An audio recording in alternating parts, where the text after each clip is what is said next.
Bonsoir à vous, mesdames, bonsoir à vous, messieurs. Merci une fois de plus pour votre fidélité aux médias Solutions et merci de suivre encore une fois de plus cette autre édition de l'heure de Solutions, une émission pendant laquelle on aborde des thématiques autour des questionnements, autour des inquiétudes vécues au quotidien. Cette émission l'a fait avec vous. Vos avis comptent, vous êtes des participants. Alors, vous retrouverez l'heure de Solutions 2 fois la semaine. Le lundi et mercredi à partir de 20h30, les rediffusions mardi 18h20 et samedi 12h30, 20h30, dimanche 9h, 21h. Une fois de plus, nous allons recevoir sur ce plateau de Solutions TV l'homme de Dieu que nous accueillons chaleureusement, l'apôtre Samuel Tateux. Bonsoir, apôtre Samuel. Bonsoir, Franck Eddy. Chaleureuse salutations à nos téléspectateurs et auditeurs. Très bien, voilà, donc vous avez la possibilité de participer, on l'a dit, vous êtes des participants. Le thème du jour, le point du jour, peut-on utiliser la sorcellerie pour détruire un mariage? Voilà donc la question, vous pouvez réagir, vous pouvez également partager vos avis en utilisant le numéro 672 05 01 01, c'est un numéro WhatsApp, vous pouvez donc faire parvenir vos messages WhatsApp. L'autre ligne, le 696 04 98 12 vous permet également de le faire. Une adresse email disponible, solution@compassionglobal.org et le lien solutiontvonnet.myl2mr.com vous permet d'être connecté sur Solution TV, suivre votre programme juste à partir de votre tablette ou alors de votre smartphone. Voilà pour les contacts et alors nous venons au sujet. Le thème, on l'a dit, peut-on utiliser la sorcellerie pour détruire un mariage? Pour cela, nous sommes allés à la rencontre de certaines personnes qui ont partagé leurs différents avis. Nous vous permettons de les écouter. À tout de suite. La sorcellerie peut bien détruire un mariage dans la mesure où la femme n'écoute pas son homme. Et quand il y a trop de copinage dans un foyer, ça peut amener la sorcellerie parce que la femme aura des diverses conversations, trop de bavardages avec les copines, ils peuvent lui pousser chez un marabout. Et si ton homme n'aime pas ces choses-là, il peut bien te chasser de sa maison. Ça détruit ton mariage. Donc la sorcellerie n'est pas une bonne chose. À mon avis, je ne crois pas à la sorcellerie. Je ne sais pas ce que c'est que la sorcellerie. Tel que je suis né, tel que je vois la vie est simple, tel que je la vois. Je ne sais pas ce qui est en dehors de la vie. Tel que je vois la vie est simple, je la vois simplement comme ça. Tout ce qui m'arrive, la nature l'a prévu pour moi. Je suis né, tout ce qui a été prévu pour moi, je le vivrai jusqu'au jour de ma mort. Tout ce qui m'arrive, c'est l'Éternel qui me l'a promis. Si ça arrive, c'est que Dieu avait promis que ça devait arriver. Je ne crois pas à la sorcellerie. D'après moi. So I was saying that the devil can destroy a family. The spiritual vigor of the family will not be there.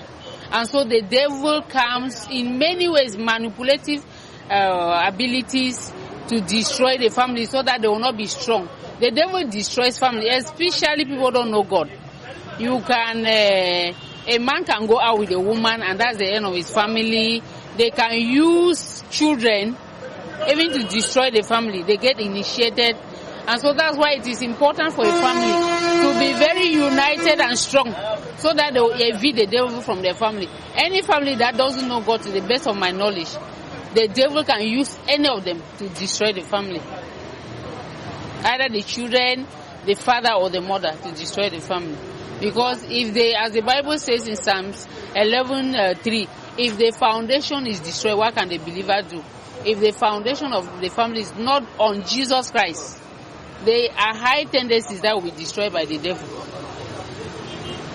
Vous savez qu'en Afrique, vraiment, l'Africain a pris sa part de sorcellerie au lieu de développer, il a plutôt utilisé ça pour détruire son frère. Donc vraiment, ça, en Afrique, ça peut détruire le mariage. Quand ils partent secouer leur boîte là quelque part, tu es à la maison avec ton conjoint, tu ne sais même pas comment ça a commencé. Vous vous retrouvez immédiatement dans le problème. Tu ne sais même pas sur quoi est-ce que vous avez les problèmes. Tu ne peux même pas expliquer pourquoi vous avez les problèmes. Parce que quelqu'un a secoué la boîte quelque part. Oui. Même là où tu pouvais céder devant ton mari, tu ne cèdes pas. Un petit problème, tu t'enflammes. Lui-même, il s'enflamme. Vous enflammez. Vous ne savez même pas pourquoi vous enflammez. Pour finir, chacun prend sa route. Voilà donc, homme de Dieu, nous avons suivi donc les avis, les différents avis de ces personnes. Nous revenons à vous et nous revenons sur une des réactions parmi les intervenants, une dame qui a mentionné la notion de fondement et elle a précisé que le diable peut utiliser n'importe qui dans le foyer, enfant, femme, mari pour détruire. Qu'en pensez-vous? Je suis parfaitement d'accord avec cette dame. Vous savez, l'apôtre Paul, quand il écrivait aux chrétiens de Galate, il a dit quelque chose de très important. Et je pense que nous devions tous considérer, les téléspectateurs de Solutions TV et les auditeurs Radio Solutions, nous tous, devons vraiment tenir compte de ce que l'apôtre Paul a dit quand il s'adressait, n'est-ce pas, non, c'est aux chrétiens d'Éphèse. C'est Éphésiens chapitre 4, verset 27. Éphésiens chapitre 4, verset 27. Et ne donnez pas accès au diable. Et ne donnez pas accès au diable. Et ne lui ouvrez pas des portes. Alors, nous, à l'école primaire, je me souviens, les classes de CIL, CP, nous dessinions le diable, n'est-ce pas, avec les cornes. Donc, c'était notre façon de le voir et exprimer donc notre méchanceté. Le diable ne vient pas qu'avec les cornes. Le diable, la Bible déclare que qui se déguise en ange de lumière. Ça veut dire quoi? Il sait séduire. Et si on remontait dans le livre de la Genèse pour voir où l'homme a chuté, comment la chute est arrivée, c'était par la séduction, parce que quand vous lisez Genèse chapitre 3, verset 1, le serpent était le plus rusé de tous les animaux des champs que l'Éternel Dieu avait fait. Il dit à la femme, Dieu a-t-il réellement dit, vous ne mangerez pas de tous les arbres du jardin? Ah, quand on parle de ruse, j'ai l'habitude de rappeler que c'est un artifice pour tromper. Ah, et la Bible dit que le diable est le père du mensonge. Donc on parle de la tromperie est dans le mensonge. Alors, il a trouvé, il a regardé, il a étudié le jardin. Il avait entamé une campagne, n'est-ce pas, de séduction, de déformation, de corruption dans le monde animal, dans le jardin d'Éden. Et il s'est rendu compte que le meilleur de sa classe, celui qui avait le mieux assimilé ses cours, le mieux formé était le serpent. Donc, la porte qui lui était la plus grandement ouverte était celle du serpent. C'était le serpent. Et il a utilisé le serpent. Il a entré. Alors, si le diable peut utiliser un animal, a fortiori un être humain, n'oublions pas ce que dit l'Éternel. La Bible déclare que l'homme a été créé à l'image et selon la ressemblance de Dieu. L'homme est la créature qui crée le plus de problèmes à Dieu.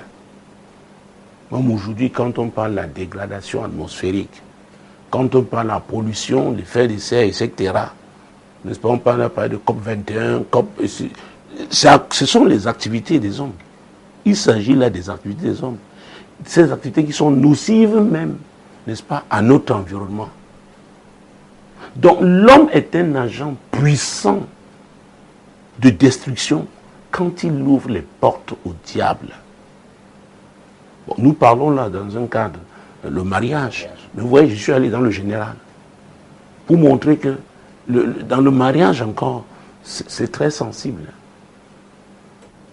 Et la dame qui a dit que le diable peut dire n'importe qui, ça peut être le mari, ça peut être l'épouse, ça peut être même un des enfants. Il cherche celui qui va lui ouvrir les portes. Donc, on peut détruire un mariage en utilisant la sorcellerie. N'oubliez pas qu'il y a une loi, pour moi c'est une loi. La loi de la semence, la moisson. C'est une loi. Donc, qu'on ne se leurre pas. Et notamment quand je parle de la notion d'autorité. Quand quelqu'un a autorité sur un territoire, autorité sur une communauté ou sur un groupe, ça peut être une famille, sa position est une position très sensible, n'est-ce pas, par rapport aux décisions qu'il prend. C'est pourquoi un chef peut ouvrir des portes terribles, des portes de désolation, des portes de ruine, des portes d'affliction, n'est-ce pas, sur sa famille, sur sa communauté. Même un chef d'entreprise. Pourquoi? Il est chef. Mais avant de développer tout cela, j'ai parlé de la loi de la semence et de la moisson. Elle existe depuis l'Ancienne Alliance, mais je prendrai la déclaration de l'apôtre Paul, contenue dans le livre de Galates, Galates à son chapitre 6, et nous allons nous arrêter au verset 7. Ne vous y trompez pas, on ne se moque pas de Dieu. Ce qu'un homme aura sémé, il le moissonnera aussi. Donc, ce qu'un homme a sémé, il va le moissonner. Donc, si c'est un chef qui sème, la moisson affectera toute sa famille. Il faut faire très, très attention. C'est ce que moi j'appelle la loi de la semence. Et de la moisson. La moisson. Mais il faut comprendre qu'entre la semence et la moisson, il s'écoule un certain temps. Donc, on peut avoir sémé et oublié. Au moment de la moisson, on se met à se plaindre. On pleure comme tout le monde.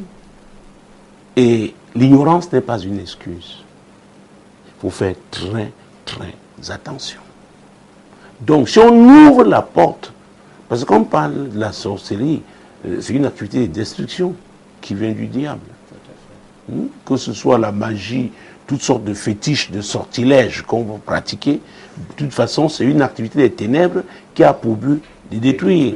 Parce que la Bible, et c'est Jésus qui l'a dit dans Jean chapitre 10, verset 10, à cette partie A, le voleur ne vient que pour voler, égorger et détruire. Donc, il ne vous dit pas, il peut venir le jour, il peut venir la nuit. Encore que le voleur ne vous dit pas quand il viendra. Mais il est là, s'agissant donc du diable, la sorcellerie qui est une activité des ténèbres, dont il vous épie, il cherche l'occasion que vous lui offrirez vous-même. Alors, quand j'ai dit vous, et cette femme donc, on revient à ce qu'elle a dit, ça peut être l'époux, l'épouse, ça peut être un des enfants, ça peut être même quelqu'un qui vit dans cette maison.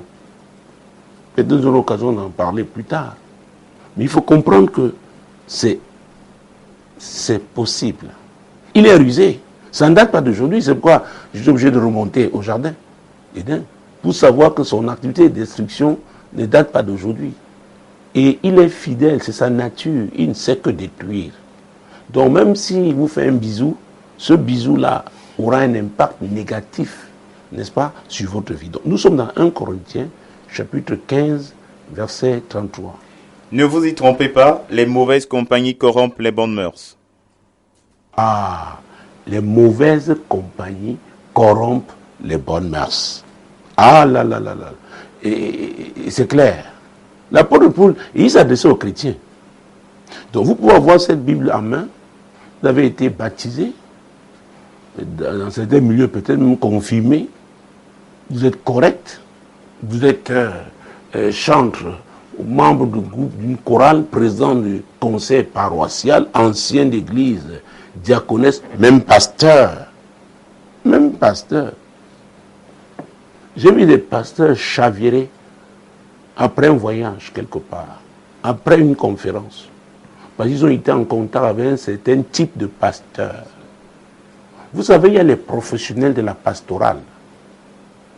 Et c'est pourquoi j'ai l'habitude de dire, ce n'est pas l'éloquence d'un prédicateur qui convainc, c'est le Saint-Esprit qui convainc. Donc il y a des gens qui ont appris l'art oratoire, ils ont appris les techniques de communication. Comment capter l'attention des gens. Donc, ce sont des professionnels, ce sont des artistes. Et on peut avoir toute cette technique-là et avoir la Bible, la parole de Dieu dans sa tête et non dans son cœur. Donc vous pouvez réciter toutes ces choses-là. Vous êtes quelqu'un, un théoricien, mais à vrai dire, la parole de Dieu n'a jamais eu un effet dans votre vie. Ça veut dire que cette parole, vous ne lui avez pas ouvert les portes, vous n'avez pas donné accès à Dieu pour qu'il opère des transformations positives dans votre vie. Mais comme nous sommes dans un monde, et même, si on peut appeler ça le milieu religieux, le milieu chrétien a connu cette même influence, les gens croient que c'est par un parchemin, par un diplôme de théologie, n'est-ce pas, qu'on est qualifié, n'est-ce pas, pour exercer le ministère. C'est pourquoi je m'évertue toujours à rappeler que c'est d'abord un appel. C'est Dieu qui souverainement choisit qui il veut utiliser et dans quel couloir. Comment il veut l'utiliser. Alors il décide de comment il va le former. C'est très important. C'est pourquoi quand vous voyez un prédicateur se déployer, si vous êtes quelqu'un de profond, de spirituel, vous allez aller faire des recherches pour voir quel a été son parcours. Parce que chacun a quelque chose de spécifique. Parce que même si après on doit aller à l'école biblique, on doit aller dans une école théologique, on doit aller dans une école du ministère, alors tout cela, quand c'est Dieu qui est au contrôle, cette programmation, c'est pour un but. C'est pour vous manifester de façon spéciale. Parce que chacun de nous a quelque chose de spécifique. Donc, nous ne sommes pas des photocopies. Et c'est pourquoi je m'évertue toujours à rappeler aux gens, la rivalité ne doit pas avoir sa place. La jalousie ne doit pas avoir. Parce que je ne peux pas occuper, n'est-ce pas, votre place. Je ne peux pas occuper, vous ne pouvez pas occuper ma place. Même quand on est pasteur, dans la pastoral, il y a plusieurs couloirs. Aujourd'hui, même dans la théologie, maintenant on a développé ce qu'on appelle la théologie pratique.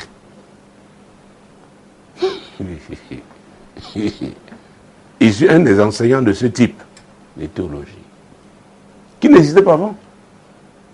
Donc, vous savez, c'est important de comprendre comment le monde des ténèbres opère et comprendre que le mariage étant la première institution que Dieu a créée, le diable est le mariage. Parce qu'un mariage qui réussit, c'est une famille qui aura un impact incroyable, inestimable. Parce que la société, de façon générale, a des problèmes aujourd'hui parce que la famille va mal. Et la famille commence par un homme et une femme, conformément à la parole de Dieu. Parce que mon appui, notre seul appui à Radio Solution, à Solution TV, c'est la parole de Dieu.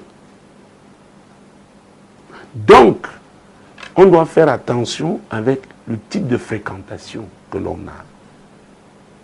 Parce que ces fréquentations-là influencent. Elles peuvent influencer positivement, comme elles peuvent influencer négativement. C'est très important de savoir. Mais tout à l'heure, j'indiquais, en rappelant ce que cette femme a dit, que le diable pouvait passer soit par l'époux, l'épouse, un des enfants. J'ai dit, il peut même passer par quelqu'un qui se retrouve chez vous, même en séjour. Il plante quelque chose qui va vous ruiner plus tard. Vous ne le... Il faudra la révélation pour le savoir. Et pour soutenir ce que je suis en train de dire, prenons le livre de Deutéronome. Deutéronome chapitre 18. Nous allons prendre les versets 10 à 13. Qu'on ne trouve chez toi personne qui fasse passer son fils ou sa fille par le feu, personne qui exerce le métier de devin, d'astrologue, d'augure, de magicien, d'enchanteur, personne qui consulte ceux qui évoquent les esprits ou disent la bonne aventure, personne qui interroge les morts. Car quiconque fait ces choses est en abomination à l'Éternel. Et c'est à cause de ces abominations que l'Éternel ton Dieu va chasser ces nations devant toi. Tu seras entièrement à l'Éternel ton Dieu. Oh mon Dieu, mon roi, tu seras entièrement à l'Éternel ton Dieu. Alors, Dieu s'adresse au chef de famille. Mais le chef de famille doit être vigilant. Ça peut être sa propre mère qui arrive avec les fétiches. Oui, elle est à la maison. Un féticheur lui a donné des choses. Oh, va là-bas, il paraît que ton fils là écoute trop sa femme. c'est pas normal. Vous savez, il y a l'influence traditionnelle. Alors, votre propre mère arrive avec des choses et elle dépose. Et la Bible dit, même les gens qui consultent ce type de personnes, ces devins, ces astrologues, ces féticheurs, ces magiciens, ces marabouts, qu'on ne les retrouve pas chez vous. Maintenant, peut-être c'est votre mère ou votre père, ou même votre belle-mère, qui sent que sa fille est menacée, elle est allée chercher le secours de ces gens-là. Elle a demandé leur aide. Maintenant, elle vient avec des choses. C'est une porte qui est ouverte. Vous savez, c'est pourquoi on doit s'accorder. Deux personnes marchent-elles ensemble sans s'être accordées? La réponse, effectivement, est non. Les époux doivent être d'accord. La manière dont ils vont conduire, comment leur mariage sera conduit, et cela sous, n'est-ce pas, le contrôle de la parole de Dieu. Et c'est pourquoi la Bible dit, la crainte de l'Éternel est le commencement de la sagesse. Et c'est pourquoi la Bible nous conseille, n'est-ce pas, d'enseigner cette parole à nos enfants. C'est très important. Donc on peut détruire une famille par la sorcellerie. Et on le fait de façon inconsciente, de façon involontaire. Parce que votre mère qui croit qu'elle vient vraiment consolider votre autorité de chef dans votre famille en tant que son fils, elle croit bien faire, peut-être parce que selon leur croyance ancestrale, c'est ce qu'on fait quand un homme écoute trop sa femme. Donc pour créer une certaine distance, il faut des fétiches. Et elle croit bien faire. Mais elle invite le diable dans ce mariage. La belle-mère peut croire avoir fait, en train de bien faire, qu'elle veut consolider le mariage de sa fille. Donc ce qu'elle introduit là constitue une porte qui donne accès donc au diable. Donc c'est possible. C'est possible. Et c'est pourquoi, n'est-ce pas, on doit être vigilant. Nous avons parlé, n'est-ce pas, de compagnie tout à l'heure, en lisant d'ailleurs 1 Corinthiens chapitre 15, verset 33. Vous savez, quand vous fréquentez des gens, vous échangez, n'est-ce pas? Oui, bien sûr. Et vous vous dites des choses. Et quand vous échangez, ça veut dire qu'il y a la bouche et les oreilles qui sont en action, n'est-ce pas? Oui, et que dit l'apôtre Paul dans Romains chapitre 10, verset 17? Romains chapitre 10, verset 17. Ainsi la foi vient de ce qu'on entend, et ce qu'on entend vient de la parole de Dieu. Ah, la foi vient de ce qu'on entend. Et ce qu'on entend vient de la parole de Dieu. Il s'adressait aux chrétiens. Que ne vous leurrez pas. Pour que votre foi soit toujours active, pour que vous demeuriez debout dans votre marche avec le Seigneur, vous devez nourrir votre foi. Et cette nourriture, c'est la parole de Dieu. Jésus en avait parlé dans Jean chapitre 4. Donc, ne croyez pas que vous allez rester là et les choses vont se faire d'elles-mêmes. C'est pourquoi il y a des chrétiens chétifs. Oui. On peut encore les appeler chrétiens quachecor. Mauvaise alimentation spirituelle, dont des gens déséquilibrés, qui n'ont pas de ressources spirituelles, n'est-ce pas? Encore que notre marche, ce n'est pas l'esprit. Parce que la Bible déclare que la chair est faible. La chair a ses désirs. Donc comment neutraliser ces désirs, ces passions de la chair? Il faut être rempli de l'esprit. L'esprit de Dieu. Alors, vous ne saurez l'être si vous ne méditez pas cette parole. Vous savez, la religion nous a fait croire que c'est comme à l'école. Tu as eu ton brevet, BPC, probatoire, bac, licence ou bachelor ou master, et que on se nourrit continuellement de la parole de Dieu. Pour demeurer fort, parce qu'il y a beaucoup de défis. Parce que le destructeur est là. Il s'attend à ce que vous lui ouvriez une porte et parce que vous êtes conscient de sa nature, de ses activités, vous veillez. Donc veiller, ce n'est pas seulement ne pas dormir. Quand on se nourrit la parole de Dieu, on est en train de veiller. Parce qu'on s'arme par rapport aux velléités du diable. Oui, c'est très important. Donc la foi vient de ce qu'on entend. Et ce qu'on entend, la parole de Dieu. C'est pourquoi dans une famille, on doit méditer cette parole. Et dans une famille, on doit prier.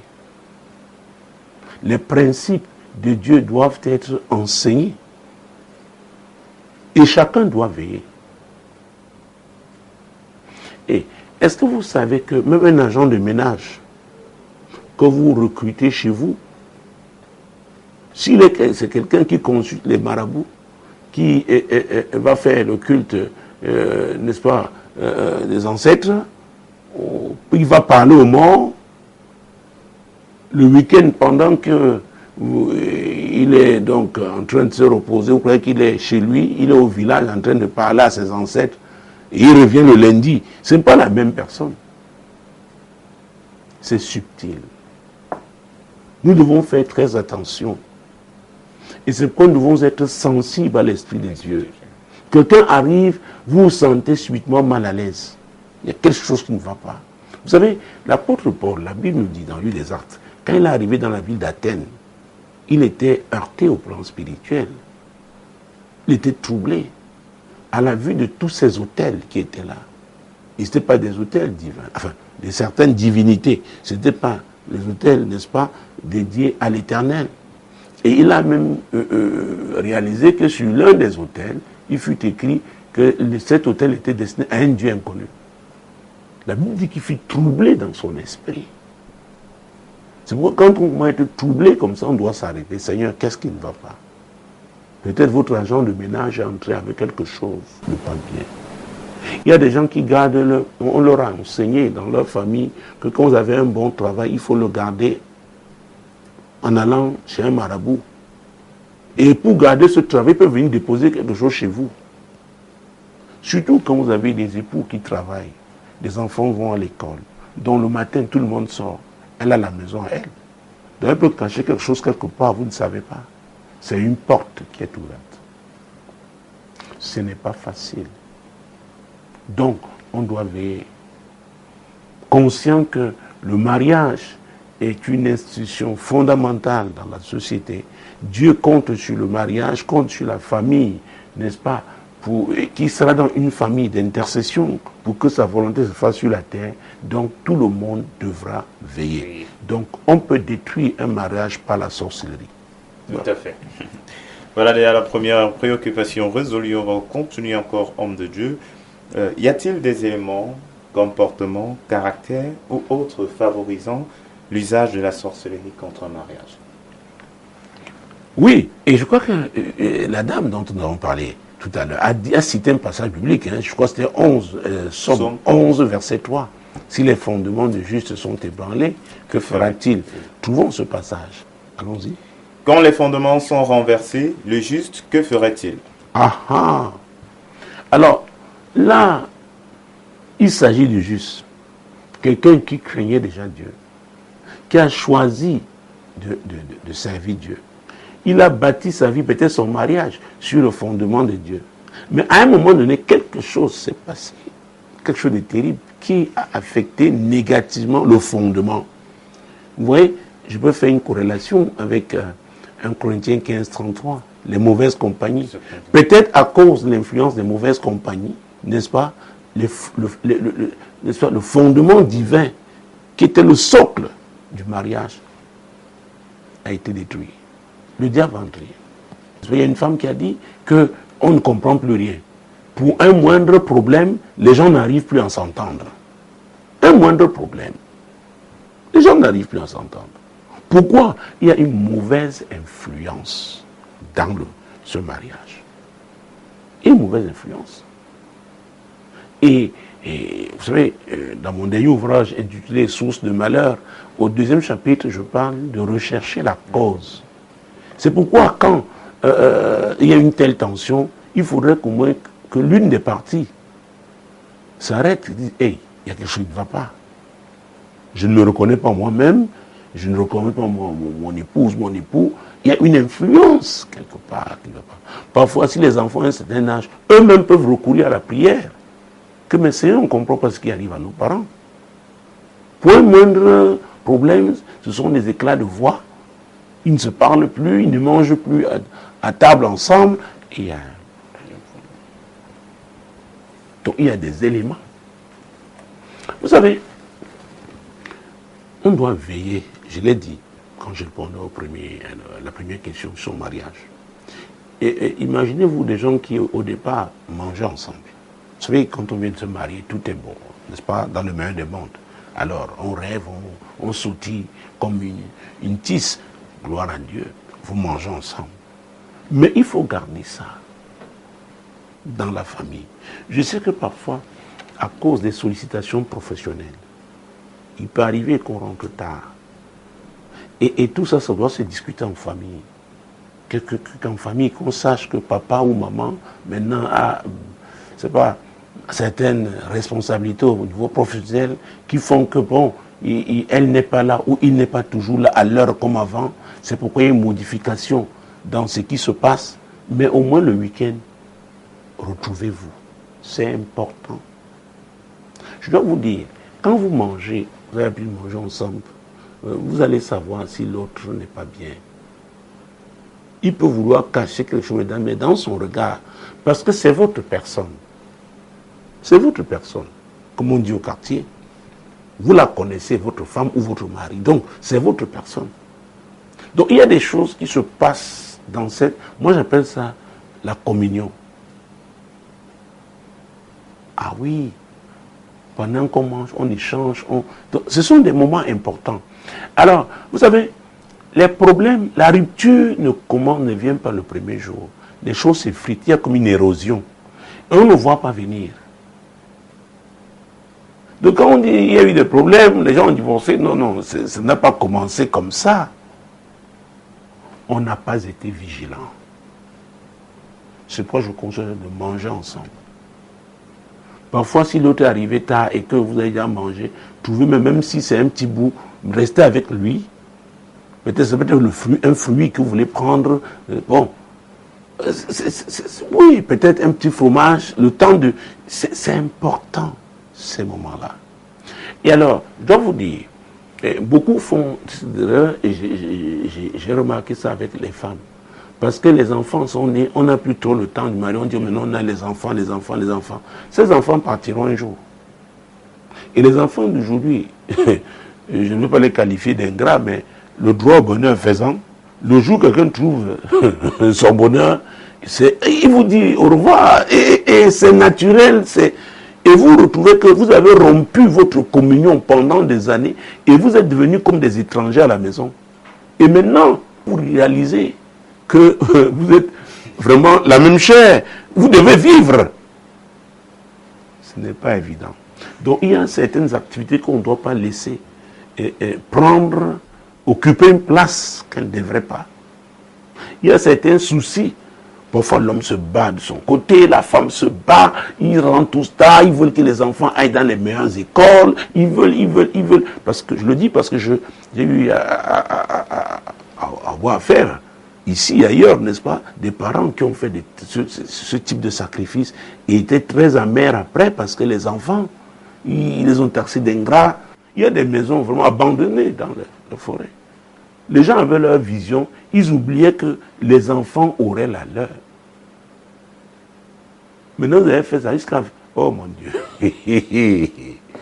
Prévu même des dépendances que quand vos petits-enfants arriveront, vous êtes sûr que leurs femmes là, et d'ailleurs eux, vous les envoyer de l'autre côté, faire des études. Ils ne pensent plus comme vous. Et beaucoup sont déçus. Tout simplement pourquoi? Parce que ils ont ignoré la parole de Dieu.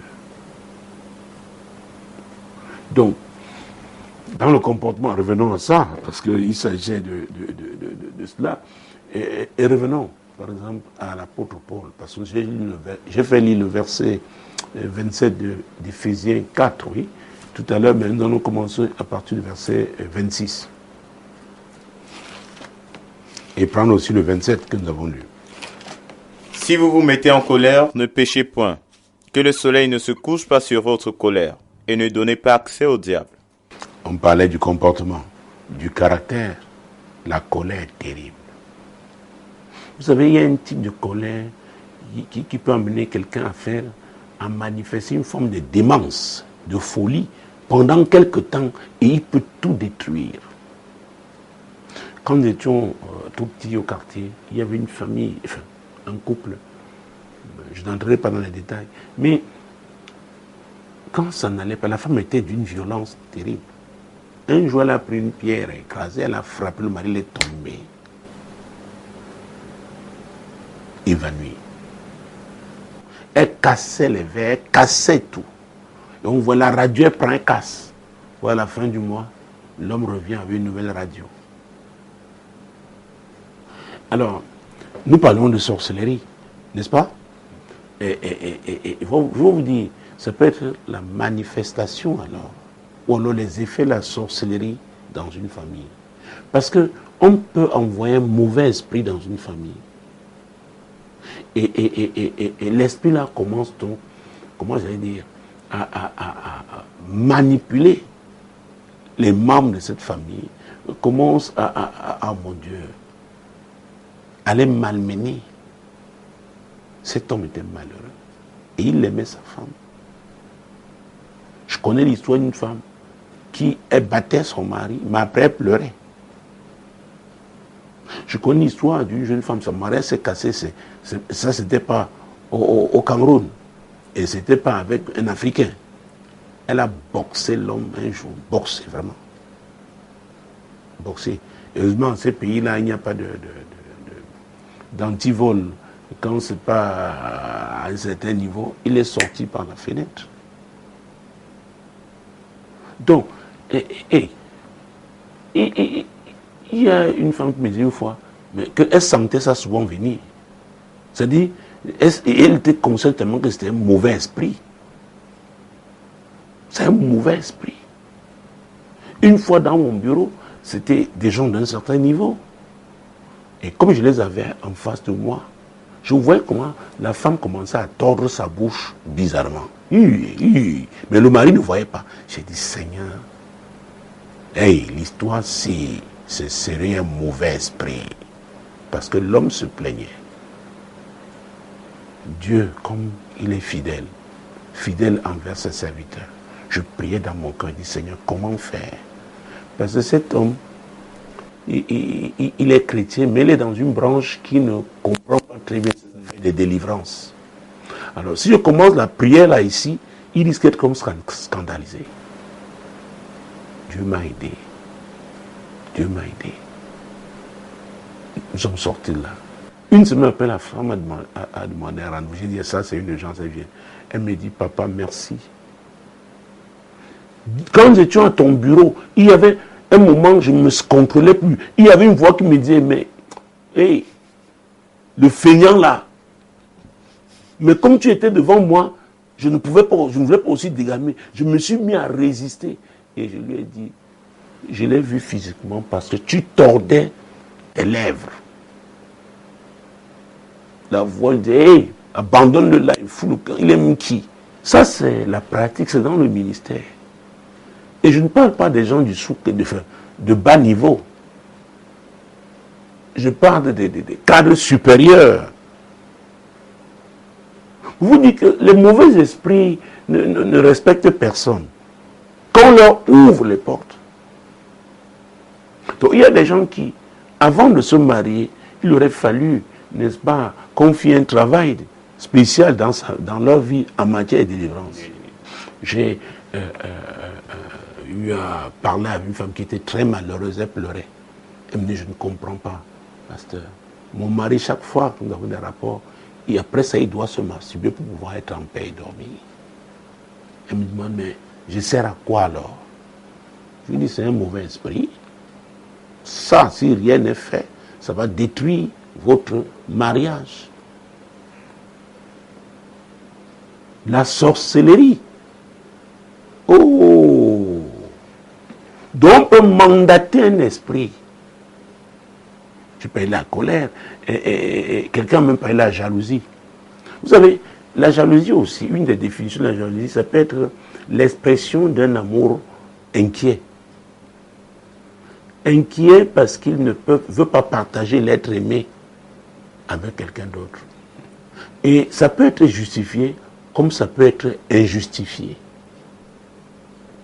Oh, j'ai tellement d'histoires, vous savez, le ministère de la délivrance, en 20 ans, je peux vous raconter, je peux écrire des livres. C'est une femme qui s'est plainte une fois, et vient me voir, mais c'est pas possible. Comment mon mari qui est chrétien là, ton fils là, il est comme ça. Quand je m'habille, il vient rester là pour voir la qualité de sous-vêtements que je porte.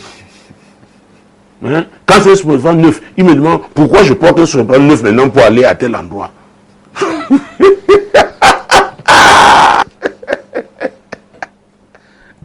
Et dit pourquoi tu choisis le neuf là pour porter? La jalousie. Et la jalousie peut provoquer des réactions aux conséquences néfastes. Donc je l'ai dit, ça peut être justifié, ça peut être injustifié. Et cette femme était mal. Que chaque fois, c'est quand il veut déjà s'habiller qu'il entre. Il regarde, il dit, tu vas là-bas, pourquoi tu portes le plus beau sous-vêtement là? Et comme le pasteur, tout on vient vous déverser là. Quand on veut se marier, on a le problème, on vient vous voir. Et parfois vous dites, bon, il y a un travail à faire. Personne n'est prêt à le faire. On est pressé seulement. On pense à la robe blanche. On pense à la cérémonie. Oh mon Dieu, mon roi. Aux invités, le nombre d'invités, le type de dragée qu'il faudra et tout. On oublie l'essentiel. Mais j'ai appris une chose. Si vous méprisez le diable dans sa capacité de nuisance, il va vous rattraper. Même si vous les récitez cette Bible, de la Genèse à l'Apocalypse. Le caractère là, ça peut être un caractère qu'on a, mais c'est peut être un caractère provoqué par un mauvais esprit qui est là pour nuire, qui est là pour troubler. Donc, la jalousie, une jalousie maladive, une jalousie insupportable. L'autre est mal à l'aise. Il y en a, pourquoi quand je suis au téléphone, il vient seulement rester à côté. Il vient, un autre homme qui disait que sa femme après, quand il est couché, elle vient vérifier son téléphone. Hein? C'est quoi ça? Oui. On peut parler de l'insoumission, quelqu'un aussi l'a dit. Et nous resterons dans ce cas-là toujours dans Éphésiens, n'est-ce pas? Éphésiens chapitre 4, chapitre 5, autant pour moi. Prenons les versets 22 à 24. Femmes, soyez soumises à vos maris comme au Seigneur, car le mari est le chef de la femme, comme Christ est le chef de l'Église, qui est son corps et dont il est le sauveur. Alors voilà un des passages que les hommes chrétiens, même les non-chrétiens, connaissent. Mais ils l'utilisent que partiellement. Parce que le Seigneur a dit par l'apôtre Paul aux femmes, en termes de conseil, soyez soumises à vos maris comme au Seigneur. Ça dit, votre mari ne peut pas vous demander de faire ce qui est contraire à la parole de Dieu. Et j'ai encore d'autres exemples. Je peux citer encore une femme qui était venue, elle en avait marre, le mari voulait la sodomiser. Ce qui ne se faisait pas avant, il n'avait jamais, mais il avait maintenant ce désir. Elle a dit qu'elle ne peut pas. Qu'elle ne peut pas. Est-ce que c'est normal? Non. Non. Peut-être c'est un type de fréquentation qui l'a amené maintenant à cette pratique-là.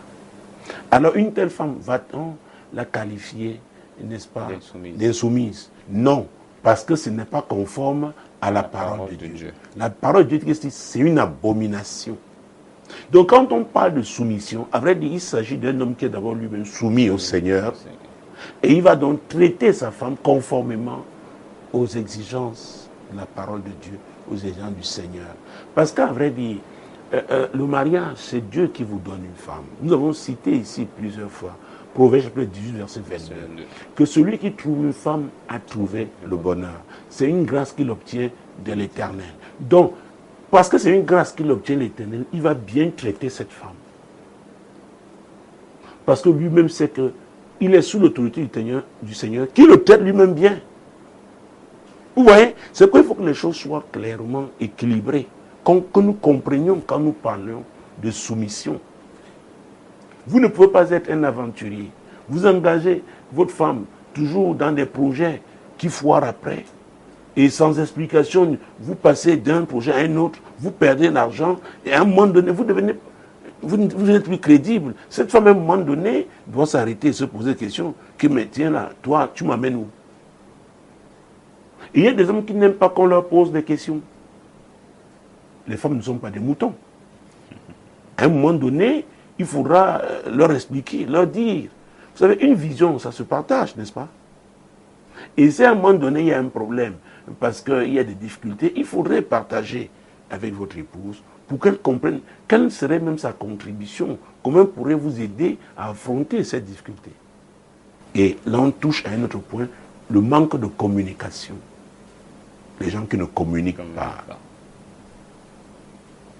Des gens taciturnes, des gens qui cachent tout. On peut parler de l'hypocrisie. Alors c'est difficile de vivre avec un hypocrite parce que vous ne savez pas ce qu'il pense. Il soigne seulement l'apparence. Ce qu'il vous dit n'est pas ce qu'il pense. Donc le caractère peut. Le caractère peut.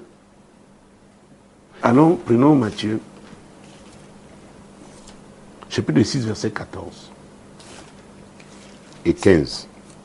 Si vous pardonnez aux hommes leurs offenses, votre Père céleste vous pardonnera aussi. Mais si vous ne pardonnez pas aux hommes, votre Père ne vous pardonnera pas non plus vos offenses. Aha.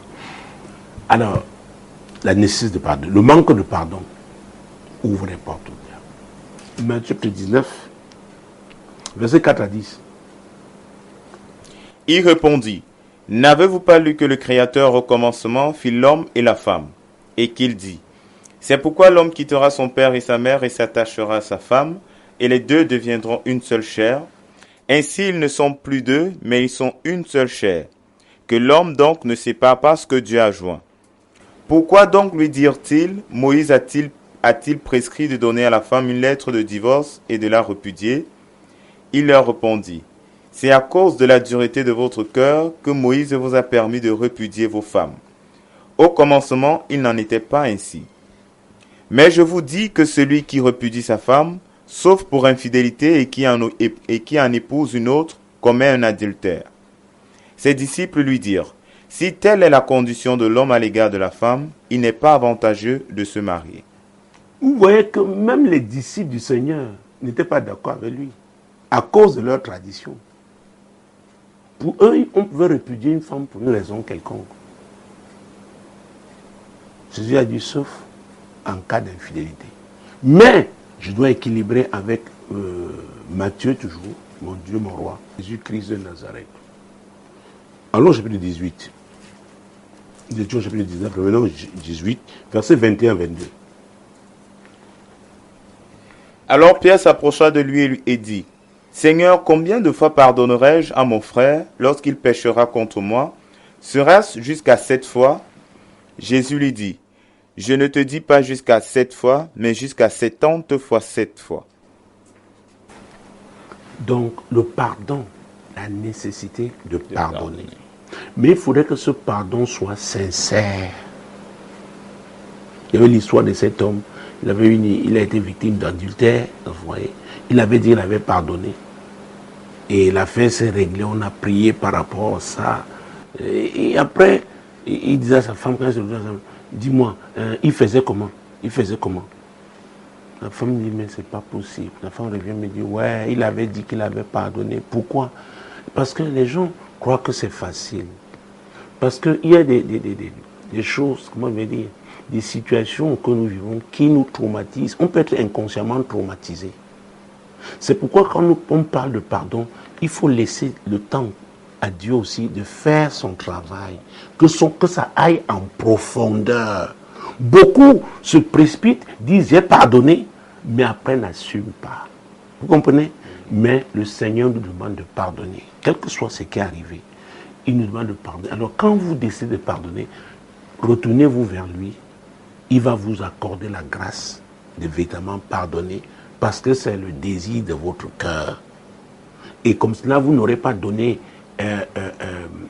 comment je l'ai dit, ouvert les portes au diable de vous détruire. Et parce que quand vous réussissez à pardonner et que vous traversez cette mauvaise passe, les gens qui s'attendaient au divorce, les gens qui s'attendaient, n'est-ce pas, à la confusion, ont honte. Le diable lui-même a honte et c'est Jésus qui est glorifié. Et j'appelle ça la restauration. Et ça ne peut se faire que si le fondement c'est la vérité. C'est très important. Proverbe chapitre 4, verset 23. Garde ton cœur plus que toute autre chose, car de lui viennent les sources de la vie. Garde ton cœur plus que toute autre chose. Ne laisse pas la rancœur s'installer. Ne laisse pas la rancune s'installer. Et une des choses qui permet, n'est-ce pas, permettre d'éviter ça, c'est de communiquer, de parler. Et parler profondément. Parfois, ce n'est même pas dans le cadre à la maison. On peut sortir pour aller quelque part, pour parler de ce sujet. Et que vous compreniez, que vous preniez toute la mesure, la chose, de manière que lorsque vous prierez, vous présenterez la chose à Dieu. C'est dans sa globalité. Et c'est là où l'hypocrisie ne peut pas aider. Il faut la vérité. Parce que du cœur, la Bible dit, partent quoi? Viennent les sources de la vie. Et un mariage ne peut être heureux, un mariage ne peut porter des fruits que, effectivement, si les sources de la vie, et c'est Jésus qui est la source de la vie, n'est-ce pas? Et c'est le Saint-Esprit qui est l'Esprit de vérité, celui-là qui est le canal de vie dans un mariage. Donc, je sais que j'ai pratiquement utilisé mon temps. Mesdames et messieurs, c'est possible que la sorcellerie détruise un mariage. Et j'en profite pour dire à celui qui a dit que qui ne croit pas à la sorcellerie, je vais répondre en 30 secondes en disant que je respecte toujours la vie des gens. Je respecte l'opinion des gens. Mais je pourrais lui demander, lui conseiller de méditer 1 Pierre, déjà Jean chapitre 10, verset 10 à sa partie A, 1 Pierre chapitre 5, verset 8, il comprendra que le destructeur œuvre. En méditant, peut-être l'Esprit de Dieu va l'aider. Voilà ce que je pouvais dire, mesdames, messieurs. Demeurez bénis donc en regardant Solution TV, la solution chez vous, et en écoutant Radio Solution, la voix du royaume. Shalom. Quand il descend, oui, tout s'arrête, il y a transfert entre ciel et terre. Quand il descend, l'atmosphère change, il y a transfert entre ciel. Quand il descend, oui, tout s'arrête.